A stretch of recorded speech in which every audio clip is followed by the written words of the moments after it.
गोकुवेट federation Goa की तरफ से राष्ट्रीय आदिवासी अधिकार दिवस पे आयोजित इस कार्यक्रम में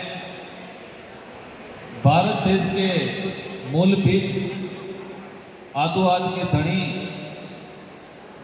इस देश के मूल निवासी, इस देश के मूलवासी, मूल बीज सभी राज्यों से पहुंचे हुए और इस देश के अंदर आदिवासी समुदाय के समस्त समूहों को मेरी ओर से जोहार अभिनंदन करना चाहूँगा।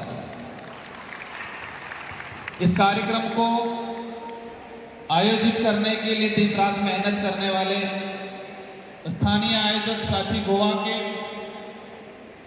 और इस मंच को बनाने वाले सारे बुद्धिजीवी समाज सेवियों को मेरी ओर से धन्यवाद देना चाहूँगा, जिन्होंने पूरे देश के आदिवासियों को एक मंच पे लाने का काम किया।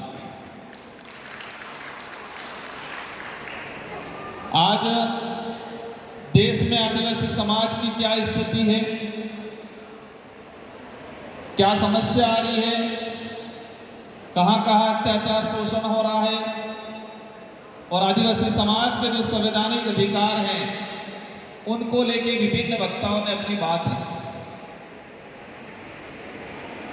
आज जो स्थिति बनी हुई है आदिवासी समाज की, इससे हमें कैसे निपटना है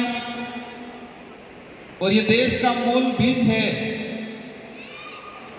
इस देश का मूल मालिक है, लेकिन भारत देश के अंदर सभी समुदायों में देखा जाए तो सबसे कमजोर आर्थिक रूप से, राजनीतिक रूप से, शैक्षणिक रूप से सबसे कमजोर समुदाय बन के बैठे हुए हैं हम।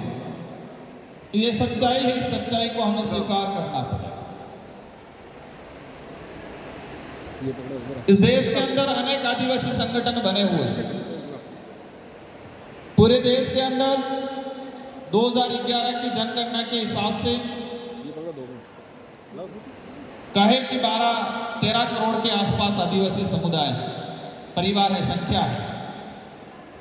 713 या 714 के आसपास गोंड है, भील है, बिलाला है, डामोर है, गरासिया है, संथाल है, इस तरह से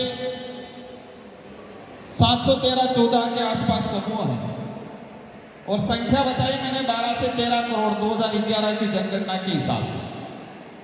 और आज की तारीख में देखें, कागजी रिकॉर्डली 16 से 17 करोड़ के आसपास आदिवासी समुदाय होंगे, 16 करोड़ के आसपास।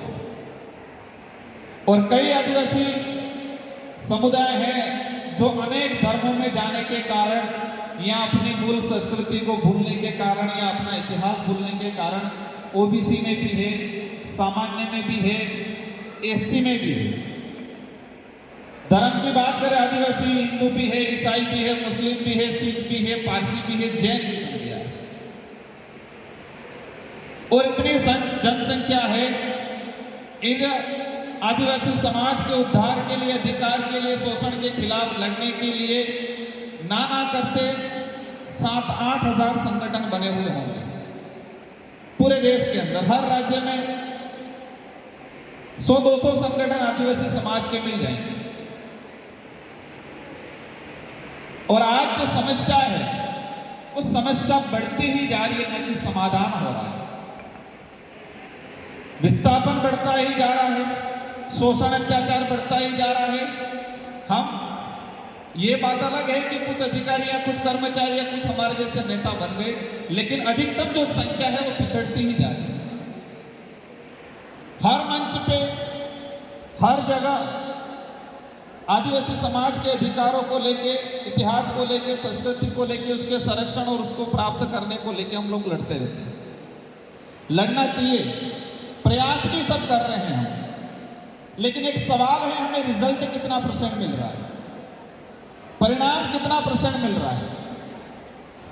इस देश के अंदर कई अन्य समाज भी हैं और आदिवासी समाज ऐसा समाज है वो सभी समाजों का सम्मान करता है। लेकिन एक बात कहना चाहूंगा कि हमारा जितना संघर्ष इस देश के अंदर कौन सा अन्य समाज करता है।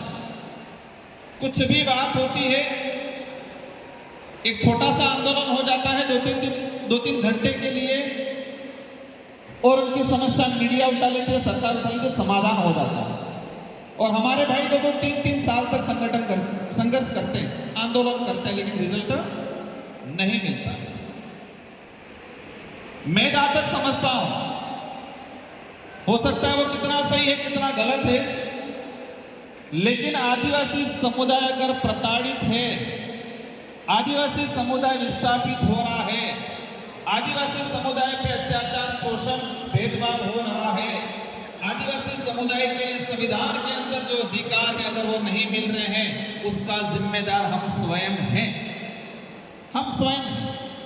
दूसरों को गाली देंगे अच्छी बात है, कुछ लोग भी जिम्मेदार हैं, सरकारें भी जिम्मेदार है, कुछ अन्य समाज भी जिम्मेदार हो सकते हैं, लेकिन सबसे ज्यादा जिम्मेदार हम स्वयं हैं। कहा जाता है कि आदिवासी समुदाय पे शोषण हो रहा है, बिल्कुल हो रहा है हम पे, लेकिन शोषण करने वाले से ज्यादा शोषण सहने वाला जिम्मेदार है, जो हम स्वयं हैं। और शोषण जो सह रहा है वो ज्यादा जिम्मेदार है, और जिस पे शोषण हो रहा है उस समुदाय का अन्य परिवार जो बैठा हुआ है कि इसकी बारी है, मेरी बारी नहीं है, वो भी जिम्मेदार है। हमें कहा जाता है कि आदिवासी समुदाय को ठगा जा रहा है, आदिवासी समुदाय को अलग अलग बेरुपयों की तरफ आके संगठन आके मूर्ख बनाते। अशोक दादा कह रहे थे कि हमें मूर्ख बनाया जाता है, ये सच्चाई है, लेकिन मूर्ख बनाने वाले से ज्यादा मूर्ख बनने वाले जिम्मेदार हैं। मूर्ख बनाने वाला अपना काम कर रहा है अपने समुदाय, अपने व्यक्तिगत लाभ के लिए, वो गलत है, लेकिन सबसे ज्यादा गलत तो हम स्वयं हैं, हम मूर्ख बन रहे हैं। और जब तक ये हम स्वीकार नहीं करेंगे, उद्धार नहीं होगा। आज मैं एमपी बन गया, मैं पहले विधायक था, मैं कुछ और भी बन जाऊंगा, आप भी आज आ गए, कल फिर चले जाएंगे, लेकिन समाधान क्यों नहीं हो रहा है? समाधान इसलिए नहीं हो रहा है कि हमको हमारा खुद का जड़, हमारा खुद का मूल, हमारा खुद का इतिहास नहीं पता है। सबसे पहले हमारा इतिहास नहीं पता है हम सबको।